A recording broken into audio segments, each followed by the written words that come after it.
Nigeria plans to shut down the bank accounts of companies smuggling goods on the FX restriction list. We'll take the pulse of the investment environment in Nigeria in the second quarter with Kayode Akindele, a partner at TIA Capital, and Tilewa Adebajo, the CEO of CFG Advisory, and they join me to discuss this and the inflation figures as they come out. We'll be watching out to see those figures when they're out.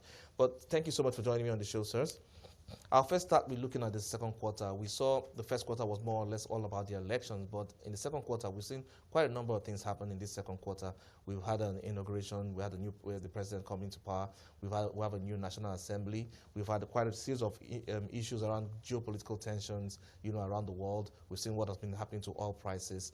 And putting all that in perspective, I'd just like to first let me get to your thoughts, Kayode, on the operating environment and how you think the second quarter has shaped up. Well, compared to the first quarter was really about the elections. And now that's, well, except for the election tribunals, that's been put to bed. So now you have a situation where everyone's looking at what the makeup of the government is going to be, what policy direction we're going to look at going forward, and whether it's going to be the same as the last 4 years or whether it's going to be a new direction. So I think that's key. And the government has got their National Assembly leaders they wanted. So it seems that the executive and legislature will have a better relationship going forward. It has to say about ministers and policy direction going forward. Tilewa? Well, I think there's been a lot of uncertainty that the elections have created for about a year now in Nigeria. And I think we're beginning to see the impact on the growth of our economy. And I think, as Kayode has mentioned, it's important that the government begins to put its ministers and its policy direction in place. We know they've retained the central bank governor, and we know basically what he's been doing for the last 4 years. And if he's going to continue along that path, I think it's important that we know. But overall, I think it's important that we need to look more at the fiscal policy, which is really what has been slowing down the economy, in the sense that government is spending close to 60% of its revenues to service debt. So policy direction, I think, is very, very important to stimulate growth, because growth at 2% does not cut it for the Nigerian economy. All right, Kayode, let me bring you in this, because on one hand, you say we need the president to bring out this list and announce the ministers, but when you look at it from a process perspective, do you think it's also has to do with the process and why we have not gotten this? We saw what happened in South Africa. The president won the elections, and then in less than a month, he's announcing his cabinet, and they've actually even forgotten about that. Everybody's gone to work. In Nigeria, on the other hand, we had to wait for the new Senate to come in place, because even if the president puts out the list of the ministers in there, they will still have to go through the process of screening at the National Assembly. So is it more or less a process delay, or the fact that we still haven't gotten the names out? Yeah, we run a different process from South Africa, which has a kind of semi-parliamentary system. So it's quite easy to run your ministers almost immediately, and we had to wait for the National Assembly. But that's been done now. So we're in a process where the Senate has gone to recess for 2 weeks. In that period, we expect to see that minister list released, so that when they come back on recess, that's one of the first things they do. We need to have ministers in place. There are a lot of policy things we need to look at. What's happening in the geopolitical realm, especially in regards to oil, things to do with African free trade. There are various other things. We need ministers in place and policy to start from the start. We can't afford another long period of ineffective governance while we wait for that to happen. And even some of the appointments that don't need Senate approval, chief of staff, media aid, those have not been declared so far. Secretary SGF, Secretary of the Government, those can all be announced without Senate, and those have not been announced yet. But we need to those things to be announced before the end of June, so we can start moving. All right, now let's look at how the government has been going about, or plans to go about, looking at getting investment into the country. But then, on one hand, we're looking at the news I read earlier about, shutting down bank accounts of companies or firms that are flouting the FX restriction, that are smuggling goods into the country. Tila, is that the right next direction? Obviously, evidently not, because that's more or less you bringing in double jeopardy. First of all, structurally, the economy is not sound; it's not growing. So if you're in a low-growth economy and the policies are not right to stimulate foreign direct investments, you shouldn't be doing things like this, and also with the MTN situation, to begin to come out with the perception of being an anti-investment type of government. To be able to, there's a lot of work that this government, in fairness to them, have done on the ease of doing business. to make the business environment more friendly. But if you're doing that on one hand, and your body language on the other hand is being very aggressive towards companies without due process, then you begin to see these problems. In 2012, for instance, the FDIs into Nigeria was 8.5 billion US dollars, a high. Today, I think we're struggling with about 2 billion. And I think that in itself is a problem. And it's at a time when we need this critical foreign direct investment. So once again, it's important that the government should signify its business policy.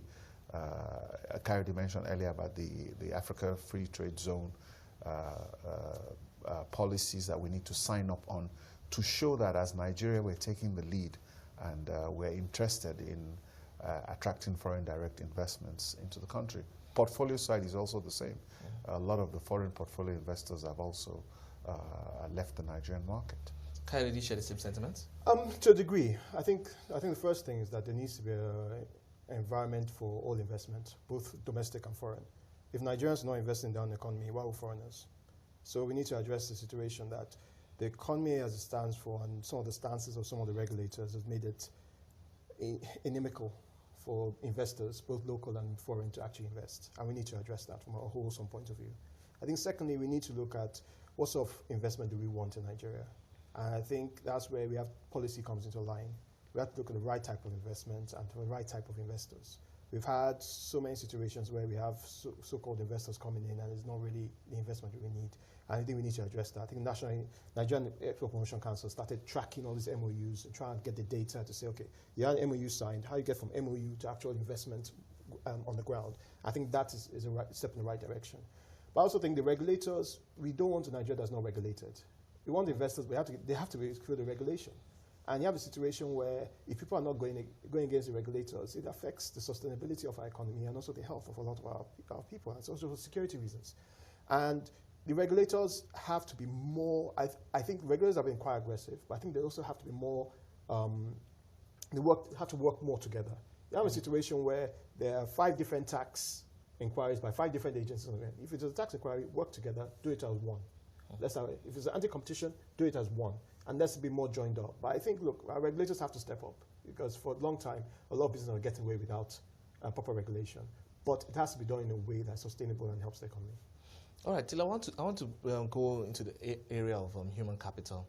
You know, interesting when you listen to the president's speech, you know, on June 12th, and you hear comments around him trying to get about, talking about getting about 100 million Nigerians out of poverty.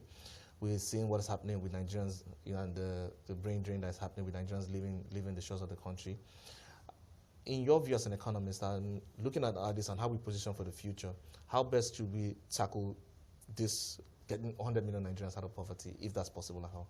Well, I think what is important for me is that this is the first time this government is admitting the fact that the economy is not growing as fast as our population growth has pushed a lot of Nigerians into poverty.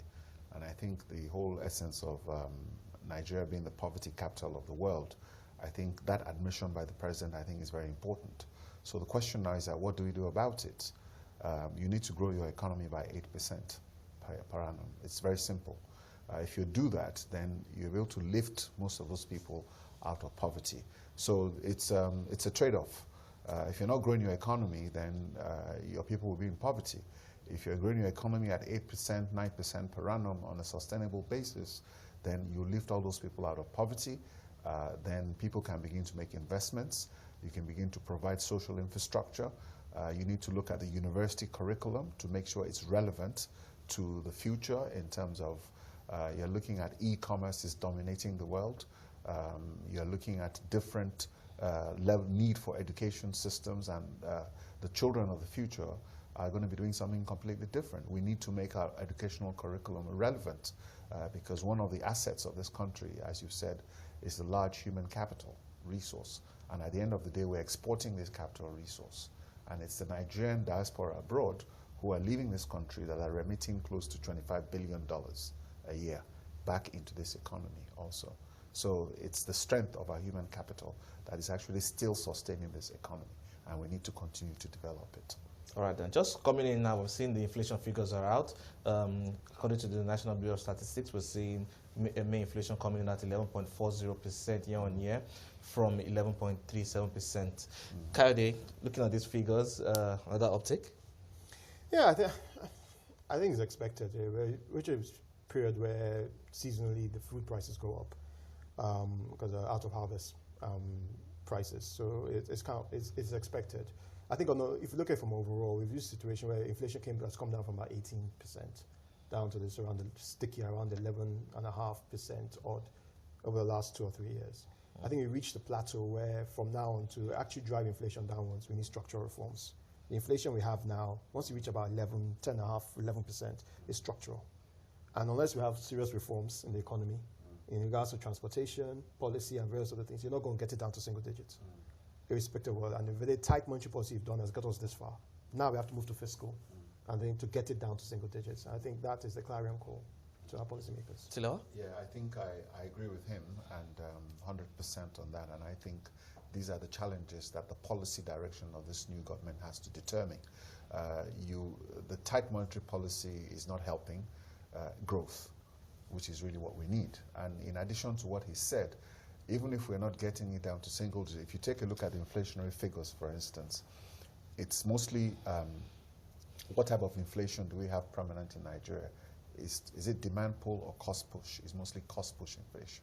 And it's mostly food prices.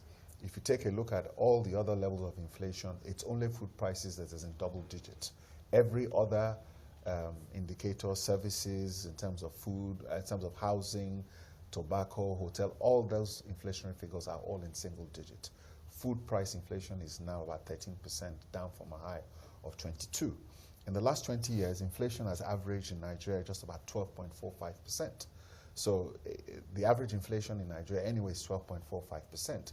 But what is also important is that in doing some analysis coming on the program, in 2011, Nigeria had one of the highest growth rates, which was about 8.5% GDP growth. Inflation at that point in time was 12%.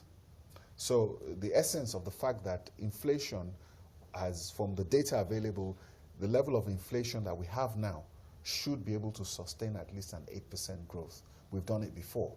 And I think I allude to what Kayode has said, that it's now no longer about monetary policy, or you need to go into a structural reform to be able to free up the economy and achieve the growth. You're not going to, we can't continue to tighten up, we need to open up. We are looking for even the demand pull inflation. We need consumers to start spending. So let's get that demand pull inflation, and let's get demand type of inflation. We need that to be able to grow the economy. So I agree with them 100% that yes, it's no longer looking at these inflationary figures. We need structural reform that will give us 8% growth. And we've done it before. Like I said, in 2011, 8.5% growth, inflation was at 12%. We can do it again. All right, then I'll just look back at what the recent reports from Fitch, and what we're talking about the economy, because we're talking about growing the economy on one hand, and we're also talking about getting investments in to drive growth for the economy. They're talking about the fact that they're rating us at a B+, stable outlook, and then they're saying that the economy will continue to experience sluggish recovery. And we're looking at economic growth. We're looking at Q1, we saw the economy came at 2.01%. Your take on what to expect from Q2, bearing in the fact that we've seen all these events and all these activities happening in the second quarter? I don't think the Q2 growth figure is going to be any much more than the Q1, to be honest with you. There's been no triggers to suggest that there's going to be anything then. I think what the government has to work to is, look, let's start moving towards getting Q3, Q4 moving. And in that sense, let's start announcing some real reforms. We need reforms in our whole sector. The government has said that for the past 3 years. Nothing has happened. PIB has been broken up into different parts, tried to sign piecemeal. It's not been signed. You want to discuss the fiscal opportunities in oil and gas with the oil majors, especially offshore. Let's get that done so people can start investing. It's a 7-10 year investment horizon. Let's start looking at what is inheriting small SMEs especially. Ease of doing business has been a great media pool for the government. And there have been some improvements, but not enough. You still go to the airport, you still have issues with customs, you still have issues with immigration, you still have issues with all this. You still have issues with the infrastructure in the airport. They've done the airport road, that's great. But we need to do more stuff. We need to do more. We have to do more in the LinkedIn. It's not about graphs. It's about every day I'm running a business on a day-to-day. I'm not having 7 local governments with 80 different taxes coming to come and stop me over things that don't make sense. And I think until we start doing that more effectively, we're not going to have the growth. Because I agree with what said about growth of 8.5%. We had high growth, but was it inclusive growth? Because the problem we have sometimes is that we look at growth and we look at a per capita basis. Yes, you have a high growth, you have a high economy, then you divide it by 200 million people and you say per capita income has moved from 3,000 to 7,000. But for the general mass of people on the streets, that doesn't make a difference. They're not seeing that growth. You have a small middle class that's going very, and an elite that's taking that growth and going. But we want to have more exclusive. And that's why things like, when you talk about human capital, things like, if you look at all research, for children, the greatest part of where their brain expands and they learn the most is between the ages of 2 to 5. That's what things like school feeding coming to expect. All that that's not even federal government, that's state government. But all those things we have to start addressing if we want to have proper inclusive growth. All right then, so more to be done for inclusive growth. Thank you so much on the show today. I've been speaking to Kayode Akindele, he's a partner at TIA Capital, and also Tilewa Adebajo, he's the CEO of CFG Advisory.